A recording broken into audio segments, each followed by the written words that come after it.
यह कहानी उस समय की है जब दो प्रेमी प्रेमिका पत्रों के आदान प्रदान से अपने प्रेम का इजहार करते थे और नौबत शादी तक पहुंच जाती थी।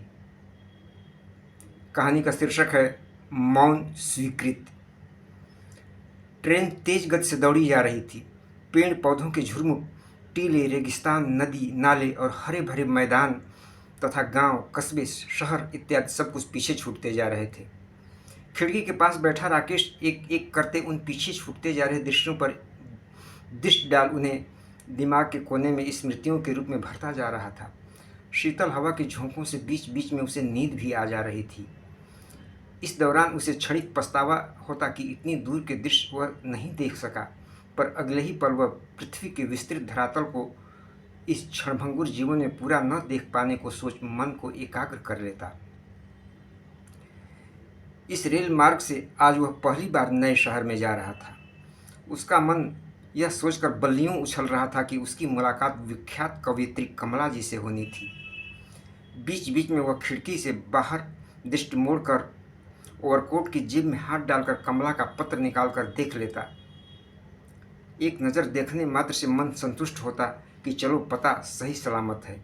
घर से तो वह उस पत्र को सूटकेस में रखकर चला था, पर स्टेशन आने पर विचार आया कि कहीं रास्ते में सूटकेस गायब भी हो जाए तो ओवरकोट की जेब में तो पत्र सुरक्षित रहेगा, और यह सोचकर उसने पत्र को सूटकेस से निकालकर ओवरकोट की जेब में रख लिया था। अब तो कई बार उस पत्र को पढ़ने मात्र से वह संक्षिप्त पता यानी कमला निवास, मार्ग नंबर 72 उसे याद भी हो चुका था। उसे कभी यह विचार आता कि यदि अली बाबा 40 चोर के कासिम के सिमसिम शब्द की तरह यह पता भूल भी जाए और किसी जेब कतरे द्वारा रुपये के भ्रम में यह पत्र भी उड़ा लिया जाए, तो भी कमला कोई अरे गहरे थोड़े है। अभी इसी माह की एक साहित्यिक पत्रिका में तो उसकी कविता छपी है। किसी भी बुक स्टॉल पर एक नज़र देखने मात्र से कविता के नीचे छपा स्पष्ट पता स्मृति में आ सकता है। पत्र पत्रिकाओं में छिटपुट रूप से थोड़ा बहुत लिखते रहने के कारण राकेश भी अच्छे कवि के रूप में जाना जाने लगा है। राकेश की छपी एक कविता की प्रशंसा में कमला ने ही तो सर्वप्रथम पत्र दिया था। फिर तो पत्रों का आदान प्रदान ऐसा शुरू हुआ कि अब तो राकेश की आंखों में हर वक्त कमला ही समाई रहती है। दिन हो या रात, सुबह हो या शाम, वह हर वक्त कमला के बारे में ही सोचा करता है। पत्र पत्रिकाओं में कमला की प्रेम भरी दिल के तारों को झंकृत करने वाली सरस कविताओं को पढ़कर राकेश का दिल गहराइयों में डूबने उतराने लगता है। कभी कभी तो राकेश यह भी सोचता है जिसकी लेखनी में इतनी सरसता है, फूलों की सुगंध युक्त प्रत्येक अक्षरों रूपी पंखुड़ियों में इतनी कोमलता है, उस कवित्री का सौंदर्य कितना मोहक होगा। और राकेश दूर होते हुए भी अपनी स्मृतियों में कमला का खूबसूरत चेहरा बसाए हुए कल्पनाओं में भाव विभोर को मन ही मन उससे प्रेम करने लगा। जिस दिन राकेश को कमला का पहला पत्र प्राप्त हुआ था, उसे अपनी आंखों पर विश्वास नहीं हुआ था। उसका पत्र तो संक्षिप्त ही था, पर भावपूर्ण था। फिर तो वह दिन और आज का दिन, पूरे 5 वर्षों का लंबा अंतराल गुजर गया पत्रों के आदान प्रदान होते। अब तो उन दोनों के पत्रों में प्यार की चर्चाएं खुलकर होती। दोनों के शहर में काफ़ी दूरी का फासला होने पर भी दो अनजान चेहरों का हृदय अब एक हो चुका था। राकेश को कमला का पत्र मिलने में जरा भी देर होती तो मन में तरह तरह की भावनाएं उठने लगती। यही हाल कमला का भी था। राकेश की अम्मा, बाबूजी और भैया भाभी सभी तो जानते थे कि उसके पास किसी विख्यात कवयित्री का पत्र आता है। धीरे धीरे सभी को यह भी पता चल गया कि वह राकेश से प्यार करने लगी है। अब वे दोनों आपस में शादी भी करने के लिए तैयार हैं। इस बात का किसी को कोई विरोध भी नहीं था। एक दिन तो राकेश ने अपने पत्र में सब्र का बांध ही तोड़ दिया और साफ साफ लिख दिया कि वह उसके शहर आकर उससे मिलना चाहता है और शादी की तिथि भी निश्चित करना चाहता है। प्रत्युत्तर में कमला ने सहर्ष स्वीकृति देते हुए अपने शहर में घर तक पहुंचने का विस्तृत विवरण प्रेषित कर दिया। धीरे धीरे वह नियत तिथि नज़दीक आ गई और राकेश द्रुत गति वाली ट्रेन से चल पड़ा था अपनी रूप यौवना प्रेमिका कमला से प्रथम मुलाकात के लिए। राकेश के स्मृति पटल पर रह रहकर एक अनजान नवयौवना का चेहरा उभर रहा था। मन तरह तरह की कल्पनाओं के सागर में डूबता जा रहा था। प्यार के क्षणों की सुखद अनुभूतियाँ उसके मन को भाव विभोर कर रही थीं। वह मन ही मन सोचता, जब वह कमला के यहाँ पहुँचेगा दरवाज़ा शायद बंद होगा तो वह उस पर दस्तक देगा। संयोग से कमला ने ही दरवाज़ा खोला, तब वह किस प्रकार उससे मिलेगा। वह स्वयं एक नवोदित रचनाकार होकर घनी काली जुल्फ़ों को लहराती गुलाब की पंखुड़ियों से होठों पर मुस्कान झलकाती, चाँद से चमचमाते ललाट पर बिंदियाँ चमकाती और गोरी गोरी कलाइयों में चूड़ियाँ खनकाती उस नवयौवना कवयित्री से सर्वप्रथम कौन सा संबोधन करके बोलेगा और किस तरह अपना परिचय देगा। सहसा राकेश ने खिड़की पर नज़र डाली। ट्रेन किसी बड़े स्टेशन पर रुकी थी। अरे, उसे तो यही उतरना था। उसका दिल अगले ही पल जोर जोर से धड़कने लगा। वह ट्रेन से फौरन उतरकर प्लेटफार्म पर आ गया। यात्रियों की अच्छी खासी भीड़ शोरगुल करती इधर उधर आ जा रही थी। राकेश की दृष्टि जब भी उस भीड़ में किसी कुंवारी नवयौवना पर पड़ती, उसका दिल यह सोचकर धक से कर जाता, कहीं यही न उसकी रूप की मलिका कमला हो, उसे लेने के लिए स्टेशन आई हो। वह देर तक प्लेटफार्म की उस भीड़ में अनजान नवयौवनाओं को देखकर अपनी कल्पना के घोड़े दौड़ाता रहा, पर किसी कुंवारी नवयौवना ने उसकी ओर आंखें उठाकर देखा तक नहीं। अगले ही पल वह सड़क पर आ गया जहाँ से उसे रिक्शा पकड़ना था। थोड़ी ही देर बाद राकेश रिक्शे पर बैठ चुका था। रिक्शे वाला घंटी टुनटुनाते सड़क पर असंख्य वाहनों के साथ तेज गति से चलते गलियों और चौराहों को पार करते मार्ग नंबर 72 की ओर चला जा रहा था। सहसा रिक्शे वाले ने खामोशी भंग करते हुए कहा, बाबूजी, उसी कमला निवास तक जाना है ना, जहाँ एक कवित्री जी रहती हैं।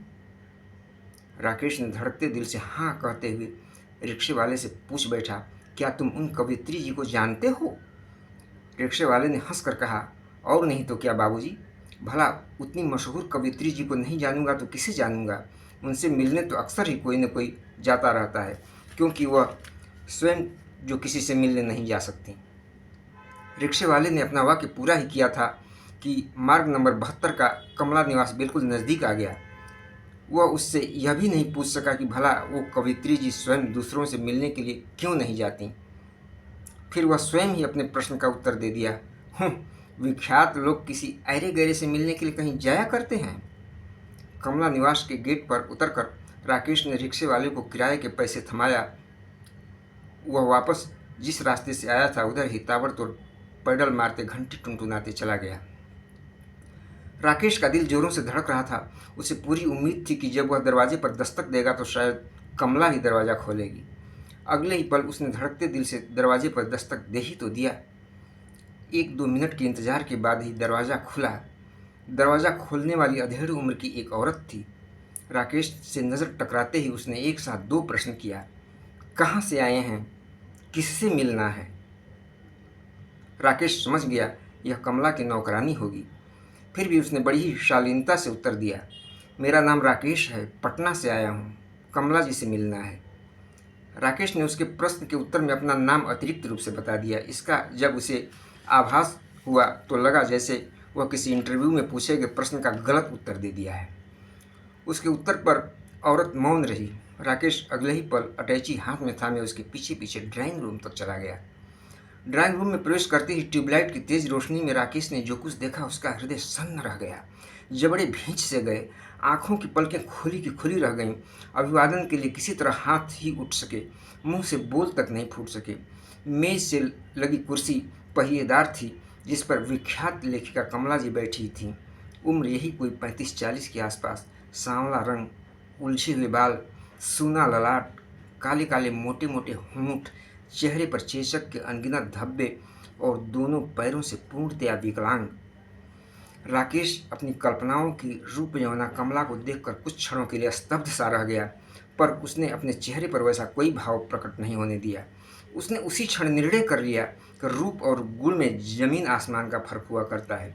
वह रूप और यौवन किस काम का जिसमें गुण ही न हो, पर वह गुणवान काया जिसको सृष्टिकर्ता ने रूप नहीं प्रदान किया, जगत के लिए सर्वश्रेष्ठ हो सकती है।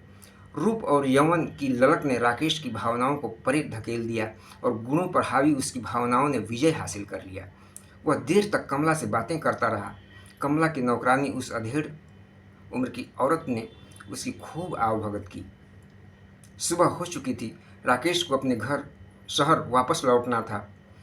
कमला जब भी राकेश की आंखों में झांक कर कुछ समझने का प्रयत्न करती, राकेश की नज़रें झुक जाती। वह शून्य में खो सा जाता।